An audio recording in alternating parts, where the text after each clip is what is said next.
जय हिंद मेरे प्यारे भाइयों। आप लोगों की जो एसएससी जीडी की वैकेंसी है वो आ चुकी है। तो यहाँ पर हम लोग इस वीडियो में डिस्कस करने वाले हैं कि एसएससी जीडी के जो फॉर्म है आप लोगों के वो कब से भरेंगे।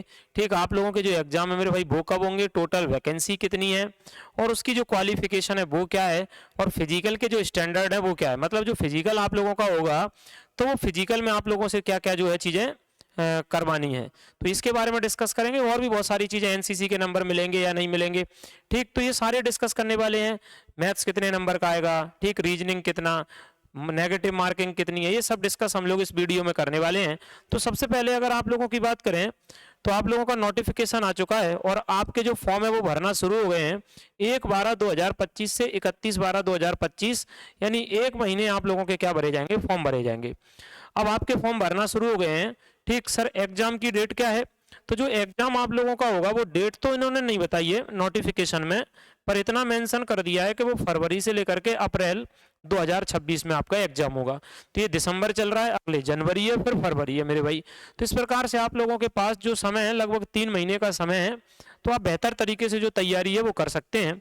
दूसरी चीज अगर हम लोग इसमें बात करें तो सर जो वैकेंसी है हम लोगों की, वो वैकेंसी किस किस चीज की रहने वाली है। तो देखो, वैकेंसी ये मेल के लिए है और ये वैकेंसी जो है मेरे भाई वो फीमेल के लिए है। वहीं पर अगर मैं आप लोगों से बोलूं कि जो बीएसएफ की वैकेंसी है मेल और फीमेल दोनों की मिलाकर के टोटल 616 वैकेंसी है। अच्छा, ये जो वैकेंसी है कई लोगों का होगा कि सर वैकेंसी बढ़ेंगी या नहीं बढ़ेंगी, तो उस पर हम लोग थोड़ी देर में चर्चा करने वाले हैं मेरे भाई। तो बीएसएफ की टोटल जो वैकेंसी है वो 616 वैकेंसी है। और वहीं पर आप लोगों की जो वैकेंसी है सीआईएसएफ की सीआईएसएफ की जो आप लोगों की वैकेंसी है वो 14,595 वैकेंसी है। तो सीआईएसएफ की अच्छी खासी वैकेंसी आप लोगों को देखने को मिल रही है। पिछली बार भर्ती में भी सीआईएसएफ की वैकेंसी आपको देखने को मिली थी, इस बार भी आप लोग देखो 14,595 वैकेंसी है। सीआरपीएफ की जो वैकेंसी है तो मेरे भाई वो टोटल मेल और फीमेल टोटल मिलाकर के 5,490 वैकेंसी है। अगर हम लोग एसएसबी की बात करें, तो एसएसबी की टोटल वैकेंसी आप लोगों की कितनी हो जाती है मेरे भाई, 1,764 हो जाती है। 1,764 आप लोगों की एसएसबी की वैकेंसी है। आईटीबीपी की अगर हम लोग बात करें तो टोटल जो वैकेंसी है वो आप लोगों की 1,293 है मेरे भाई। अगर इसमें असम राइफल की बात करें तो असम राइफल की वैकेंसी 1,706 है और आपकी एसएसएफ की जो वैकेंसी है वो 23 है। इस प्रकार से आपकी टोटल वैकेंसी 25,487 है। टोटल जो वैकेंसी आपकी 25,487 है। बहुत सारे लोगों के मन में होगा कि ये वैकेंसी बढ़ेंगी या नहीं बढ़ेंगी। आप लोग हर बार देखते हैं कि शुरू में वैकेंसी कम आती है जीडी में और फिर वैकेंसी बढ़ जाती है। ये बढ़ने का कारण भी सुनो। देखो, एक तो आप लोगों की वैकेंसी बीएसएफ में बढ़ सकती है, क्योंकि यहाँ पर जो बीएसएफ में वैकेंसी है वो आपकी कम वैकेंसी है और बीएसएफ की जो नई बटालियन वगैरह ऐसे बनी है मेरे भाई, उनको और जरूरत है, तो ये आप लोगों की बीएसएफ में वैकेंसी बढ़ेगी। ठीक, दूसरी मेरे भाई आप लोगों की अगली वैकेंसी जो बढ़ सकती है वो सीआरपीएफ में बढ़ सकती है। ये 5,490 वैकेंसी और भी आप लोगों की बढ़ सकती है। इस प्रकार से अभी आपको भले ही ये 25,487 दिख रही हैं, परंतु ये वैकेंसी आप लोगों की आगे बढ़ेंगी। ठीक, हर बार भी आप लोग देखते हैं पहले जो वैकेंसी आती है जीडी में वो कम आती हैं और फिर बढ़ जाती हैं। यहाँ भी बढ़ने का कारण सीधा सीधा कि बीएसएफ और सीआरपीएफ में तो बढ़ेंगी और में भी बढ़ सकती हैं, लेकिन बीएसएफ और सीआरपीएफ में बढ़ने के चांस हैं। तो ये आपकी वैकेंसी हो सकता है कि आगे जाकर के आपकी 40 से 50 हज़ार के बीच में ये वैकेंसी हो जाए। ठीक, चलो आगे और भी ज़्यादा हो सकती है, जैसे हुई है कई बार। सर एज क्या रहेगी इसमें, एज का क्राइटेरिया क्या है? तो मेरे भाई एज का जो क्राइटेरिया है, मतलब एज आप लोगों की 18 से 23 साल रहेगी। 18 से 23 साल। एससी एसटी को इसमें 5 साल का एज में रिलैक्सेशन मिलेगा, तो 23 में आप लोग 5 जोड़ लोगे तो एससी एसटी वाले 28 साल तक भर सकते हैं। ओबीसी वालों को 3 साल का रिलैक्सेशन मिलेगा, यानी वो 23 और 3 26 साल तक भर सकते हैं। और एज की जो काउंटिंग है आप लोगों की, तो वो एज की काउंटिंग 1/1/2026 से आपकी एज की जो काउंटिंग है वो की जाएगी। चलो आगे बढ़ते हैं। एनसीसी में अगर आपके पास सी सर्टिफिकेट है तो आपको 5% एक्स्ट्रा मिल जाएगा, बी सर्टिफिकेट है तो आपको 3% एक्स्ट्रा मिल जाएगा और ए सर्टिफिकेट है तो आपको 2% जो एक्स्ट्रा नंबर है वो मिल जाएंगे। तो सबसे ज़्यादा नंबर आप लोगों को अगर मिलेंगे तो सी सर्टिफिकेट। तो कई लोगों का ऐसा होगा कि सर हमारे पास तो एनसीसी नहीं है, क्या हम फॉर्म नहीं भर सकते क्या? बिल्कुल आप लोग फॉर्म भर सकते हैं, पर जिनके पास एनसीसी है तो उनको थोड़ा सा मतलब बेनिफिट मिल जाता है। ठीक है, तो ऐसा भी नहीं सोचना कि हमारे पास एनसीसी नहीं है तो हमारा सिलेक्शन होगा कि नहीं होगा। मेरे भाई बहुत सारे लोगों का, मतलब बहुत सारे क्या, मैक्सिमम लोगों का सिलेक्शन होता ही है। ठीक, एनसीसी तो सबके पास होती नहीं है। आओ देखो, तो बस जिनके पास एनसीसी है उनको थोड़ा नंबर आप लोगों को और मिल जाते हैं। अच्छा, कितना तो 100 रुपये आप लोगों के फॉर्म भरने के लगेंगे, 100 रुपये आप लोगों के फॉर्म भरने के लगेंगे। वहीं पर अगर आप लोग बात करें तो SC ST, ठीक है, और वुमेन कैंडिडेट, तो यहाँ पर आप लोगों को जो है ना कोई फीस नहीं लगेगी, ठीक है मेरे भाई। तो ये 100 रुपये आप लोगों के फीस के लगेंगे। क्वालिफिकेशन क्या मांगा है, तो इसमें क्वालिफिकेशन आप लोगों की 10th पास लगती है, यानी अगर आपने 10वीं पास कर रखी है 1/1/2026 तक, 1/1/2026 तक अगर आपने 10वीं पास कर रखी है, 10th पास कर रखी है, तो आप लोग इस फॉर्म को अप्लाई कर सकते हैं, ठीक है भाई। तो ये आप लोगों के लिए बात हो गई। नेक्स्ट, इसमें क्या पूछा जाएगा, पेपर कैसा होगा, तो आप लोगों का जो पेपर है ना उसमें जनरल इंटेलिजेंस और रीजनिंग, मतलब रीजनिंग आप लोगों की रीजनिंग जो पूछी जाएगी उसमें 20 क्वेश्चन आएंगे, हर क्वेश्चन 2 नंबर का रहता है फिर भाई, तो 40 जो नंबर है वो आप लोगों के हो जाएंगे। कितने नंबर हो जाएंगे, 40 नंबर। वहीं पर जनरल नॉलेज और जनरल अवेयरनेस पूछी जाएगी, इसके भी 20 क्वेश्चन आएंगे, वो भी 40 नंबर के रहेंगे। जनरल अवेयरनेस का मतलब होता है आप लोगों को करंट अफेयर पूछी जाएगी, तो इसमें करंट अफेयर आप लोग तैयार करके रखा करो। मैथमेटिक्स पूछा जाएगा, वो 20 क्वेश्चन आएंगे, 40 नंबर के आएंगे। वहीं पर आप लोगों से इंग्लिश या हिंदी में से आप लोग सिलेक्ट कर सकते हो कि इंग्लिश आप लोगों को देना है या हिंदी देना है। ये मीडियम नहीं है मेरे भाई, ये सब्जेक्ट है नहीं तो कोई समझे कि इंग्लिश या हिंदी मीडियम में क्या सिलेक्ट करे, ये सब्जेक्ट है। ज़्यादातर लोग, अधिकतर लोग हिंदी ही सिलेक्ट करते हैं, वो हिंदी मीडियम के हो या इंग्लिश मीडियम के हो, क्योंकि हिंदी में लोगों के मैक्सिमम नंबर आ जाते हैं। मैक्सिमम यानी लगभग 20 में से 20 ही क्वेश्चन लोग वाक कर देते हैं और 19 और 20 क्वेश्चन कर देते हैं, तो यहाँ पर आप लोगों को अच्छे खासे नंबर मिल जाते हैं, ठीक है। तो इस प्रकार से 60 मिनट 1 घंटे में आप लोगों को ये 80 क्वेश्चन करने रहेंगे। तो टोटल जो क्वेश्चन हो गए वो आपको 80 हो गए, 80 हो गए, और वहीं पर आपके जो नंबर हो गए वो 160 हो गए, 160 नंबर हो गए, तो 80 क्वेश्चन आएंगे, नंबर आप लोगों के 160 रहेंगे। नेक्स्ट, क्या नेगेटिव मार्किंग है क्या, तो देखो 0.25 मार्क्स है।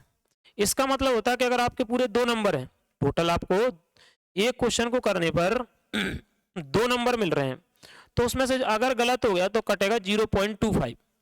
अब अगर हम लोग इसका निकालें कि कितना हिस्सा है, तो पॉइंट हटा देंगे, तो आप लोग देखो 2 जीरो बढ़ जाएंगे, तो 25 से अगर आप लोग काटोगे इसको तो 8 आ जाएगा, मतलब माइनस मार्किंग है तो, लेकिन इतनी कम है, इतनी कम है, बहुत कम है।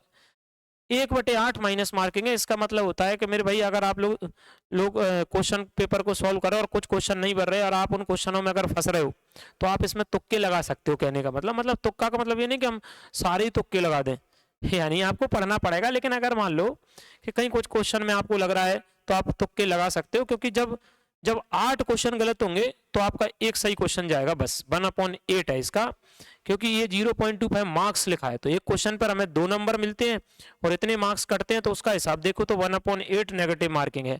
नेक्स्ट, रीजनिंग के कौन कौन से चैप्टर हैं, तो ये मेरे भाई रीजनिंग के चैप्टर आप लोगों के दिए हैं, ठीक। तो सिलेबस में आप लोगों के ऑफिशियल नोटिफिकेशन में ये सारे के सारे दे रखे हैं आपको, ठीक। चाहे कोडिंग डिकोडिंग हो, देखो नंबर सीरीज हो, नॉन वर्बल रीजनिंग हो, आगे अगर आप लोग इसमें देखोगे मेरे भाई एनालॉजी हो, ठीक, और क्लासिफिकेशन हो, तो ये आपके रीजनिंग के टॉपिक हैं। वहीं पर जनरल नॉलेज और अवेयरनेस में वही हिस्ट्री, ज्योग्राफी, ठीक, पॉलिटी, स्टैटिक, ऊपर करंट अफेयर, ये सब आप लोगों के टॉपिक रहने वाले हैं। अब मैथमेटिक्स में अगर हम लोग देखें तो नंबर सिस्टम, ठीक है मेरे भाई, ये डेसिमल फ्रैक्शन वगैरह ये सब नंबर सिस्टम में ही आ जाएगा। Ratio and proportion, average, simple interest, profit and loss, discount, time distance ratio, ये सब आपके मैथमेटिक्स के हैं। वहीं पर हिंदी या इंग्लिश में मेरे भाई ऐसा है कि आपकी जो बेसिक है, ये लिखा है ना, candidate ability to understand basic English या Hindi and their basic comprehensive will be tested. कहने का मतलब बेसिक आप लोगों की हिंदी या इंग्लिश बेसिक आएगी, ठीक है, तो आप सिलेक्ट कर लेना। फिजिकल में क्या रहने वाला है, तो मेल के लिए मेरे भाई, मेल के लिए जो मेल कैंडिडेट हैं उनके लिए 5 किलोमीटर है, वो 24 मिनट में उनको करना है, ठीक। वहीं फीमेल कैंडिडेट को 1.6 किलोमीटर 8.5 मिनट में कंप्लीट करना है, ठीक है भाई। For candidate other than those belongs to the Ladakh, तो ये मतलब वहाँ की जैसे लद्दाख है या पहाड़ी एरिया है, उनको अलग अलग प्रकार से छूटें मिलती रहती हैं मेरे भाई। अच्छा, यहाँ पर मेल कैंडिडेट में ये हो गया। अब ये लद्दाख रीजन के लिए क्या है, ये लद्दाख रीजन के लिए जो मेल होंगे उनको 1.6 किलोमीटर ही 7 मिनट में दौड़ना पड़ेगा, और जो फीमेल होंगी उनको 800 मीटर दौड़ना पड़ेगा 5 मिनट में मेरे भाई, ठीक है। तो ये कुछ अलग अलग हमारे देश में मतलब अलग अलग एरिया हैं, उनको कुछ एक्स्ट्रा जो है वो छूट मिलती हैं, तो उसके बारे में दिया है। सर इसमें हाइट कितनी लगेगी, 170 सेंटीमीटर मेल की रहेगी, फीमेल की रहेगी 157 सेंटीमीटर 157 सेंटीमीटर रहेगी। वहीं पर अगर हम लोग बात करें तो ये कुछ आप लोगों को इसमें छूट मिलती है, जैसे शेड्यूल्ड ट्राइब्स एसटी कैंडिडेट के लिए मेरे भाई मेल में 162.5, फीमेल में 150, तो ये एक्स्ट्रा छूटें मिलती हैं। तो एसटी कैंडिडेट के लिए है, नॉर्थ ईस्ट के लिए ये है, तो ये मेरे भाई आप लोगों को एक्स्ट्रा कुछ छूटें मिलती हैं, तो वो रही। हाँ, आपका जो चेस्ट है मेरे भाई नॉर्मल 80 सेंटीमीटर रहना चाहिए और उसका एक्सपांसन करने पर वो 5 सेंटीमीटर रहना चाहिए, यानी 85 हो जाना चाहिए। लेकिन ये कुछ मैंने बोला है कुछ छूटें मिलती हैं, जैसे एसटी कैटेगरी के लिए चेस्ट में 76 और उसका एक्सपांसन करोगे तो वो 5 रहना चाहिए। अब ये सबसे बड़ी समस्या यहाँ पर लोगों को आ जाती है, ये सिलेक्ट करने में, ये आप लोगों को सिलेक्ट करने में आ जाती है कि कौन सी। मेरे भाई क्या होता है, हम लोग जैसे मान लो ऑनलाइन वगैरह पर फॉर्म भरने गए, तो लोगों का ऐसा रहता है, ऑनलाइन वालों का वो सीधे ही सिलेक्ट कर देते हैं, और लोगों को पहले चाहिए, मान लो किसी को चाहिए सबसे पहले SSF चाहिए, और ऑनलाइन वाले ने सीधे ABCDEF ऐसे भर दिया, तो आपके साथ परेशानी हो जाएगी। इसलिए आप जब चॉइस फिलिंग करें कि आपको क्या लेना है, तो कई लोग रहते हैं कि इनको SSF लेना है, लेकिन कई लोग रहते हैं कि हमें CISF लेना है। तो आपको CISF लेना, तो पहले नंबर पर आपको B भरना है। क्या भरना है मेरे भाई? B भरना है, ठीक है सर। फिर उसके बाद जैसे कई लोगों का रहता है कि सर हमको SSF लेना है, तो आप लोग H भर देना। क्या भर देना? H भर देना। ऐसे फिल करना है, ऐसे नहीं है कि आप लोग ABCD ऐसे लगा दोगे तो फिर आपको सबसे पहले BSF ही मिलेगी, चाहे कितने नंबर आ जाए। तो आप ऐसे भरना। कोई ऐसा रहता है कि भाई मुझे तो सर SSF चाहिए, तो वो पहले नंबर पर H भर देना, फिर उसके बाद B भर देना अगर बाद में CISF चाहिए। तो जैसे आपको चाहिए ना मेरे भाई, उस हिसाब से भरना है। इनमें से क्या आप लोगों को सबसे पहली पोस्ट का प्रेफरेंस देना है, क्योंकि आपके जैसे नंबर आएंगे ना उसी हिसाब से आपको पोस्ट मिलेंगी। तो ये आप लोग थोड़ा सा धैर्य से, मतलब ध्यान से आप लोग चीज़ों को भरना है इसमें कि किस पोस्ट को पहले भरना है, क्या करना है, ठीक है मेरे भाई। आगे इसका जो नोटिफिकेशन है मैं आप लोगों को इस टेलीग्राम चैनल पर भी डलवा दूंगा। कोई कहेगा नहीं सर हमें टेलीग्राम चैनल से नहीं लेना है, ऑफिशियल वेबसाइट से लेना है, तो क्या करें? तो ये आप लोगों की SSC की ऑफिशियल वेबसाइट है। जैसे ही आप लोग SSC की ऑफिशियल वेबसाइट खोलोगे तो उस पर पहले ही नंबर पर मेरे भाई आप लोगों की वैकेंसी आई है, तो ये कांस्टेबल की लिखी है GD की। आप जैसे इस पर क्लिक करोगे तो ये आप लोगों का इतना बड़ा नोटिफिकेशन जो है पूरा खुल जाएगा। 74 पेज का, 74 पेज का नोटिफिकेशन है। तो 74 पेज का ये नोटिफिकेशन भी आप लोग पढ़ सकते हैं, कोई दिक्कत, भले आप लोग ऑफिशियल साइट से डाउनलोड कर लेना। तो बाकी कई वीडियो, कई चीज़ें आप लोगों को जो मिलेंगी मेरे भाई टेलीग्राम पर मिलेंगी, तो आप लोग इससे भी जुड़ सकते हैं।